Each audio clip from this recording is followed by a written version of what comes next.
చాలా దగ్గరలో ఉన్నటువంటి సింహాచల క్షేత్రంలో వెలిచారు.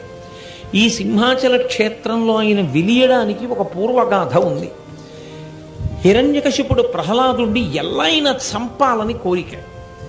ఎల్లాగైనా చంపాలని రాక్షసుల్ని పిలిచి కత్తులతో పొడవమన్నాడు, శూలాలతో పొడవమన్నాడు, గదలతో మొత్తమన్నాడు, ఏనుగులతో తొక్కించమన్నాడు, భూమిలో పాతిపెట్టమన్నాడు, ఆభిచారిక హోమాలు చేయించమన్నాడు, విషాహారం పెట్టించమన్నాడు, సముద్ర మధ్యంలో తీసుకెళ్లి తల పట్టుకుని గట్టిగా నీళ్లలో ముంచేయమన్నాడు, పిల్లవాడిని సముద్రంలో పెట్టి అతని మీద పర్వతాన్ని పెట్టేసేంటి, దాని కింద ఉండిపోయి చచ్చిపోతాడన్నాడు.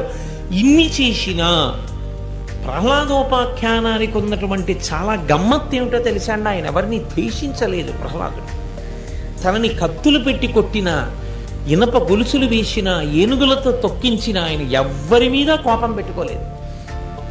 కంచికామకోటి పీఠాధిపత్యం వహించినటువంటి మహానుభావుడు, నడిచే దేవుడిని పేర్గాంచిన చంద్రశేఖరేంద్ర సరస్వతీ స్వామి వారికి అత్యంత ఇష్టమైనటువంటి వ్యక్తి ప్రహ్లాదుడే. ప్రహ్లాదోపాఖ్యానంలో ప్రహ్లాదుడి యొక్క శీలం నుంచే పరమాచార్య స్వామి వారు నేను ఎన్నో నేర్చుకున్నాను అని చెప్పారు.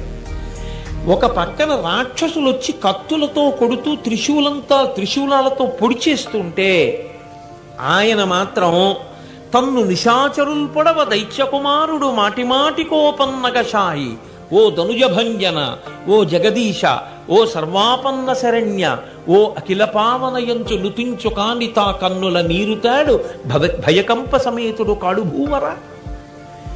ప్రహ్లాదుడికి అంతటా శ్రీమన్నారాయణుడే కనపడేవాడు. ఏనుగుని తొక్కించడానికి తీసుకొస్తే ఏనుగులో నారాయణుడి చూసేవాడు. కత్తి పెట్టి పొడుస్తుంటే కత్తిలో నారాయణుడు కనపడేవాడు, పొడుస్తున్న వాడిలో నారాయణుడు కనపడేవాడు.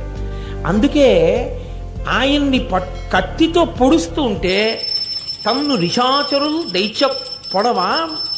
దైత్యకుమారుడు మాటిమాటికి ఓ పన్నగశాయి, ఓ తనుజభంజన, ఓ జగదీశ, ఓ సర్వాపన్న శరణ్య అని భగవంతుణ్ణి పిలిచేవాడు తప్ప ఎక్కడా భయపడ్డం కానీ బాధపడ్డం కానీ ఏమీ ఉండేవుకో.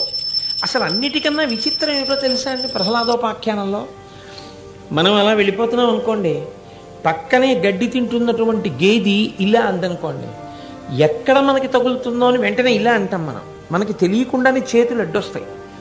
కానీ చాలా ఆశ్చర్యం ఏమిటంటే ప్రహ్లాదుడి విషయంలో ఆయనని ఇంత బాధ పెడుతూ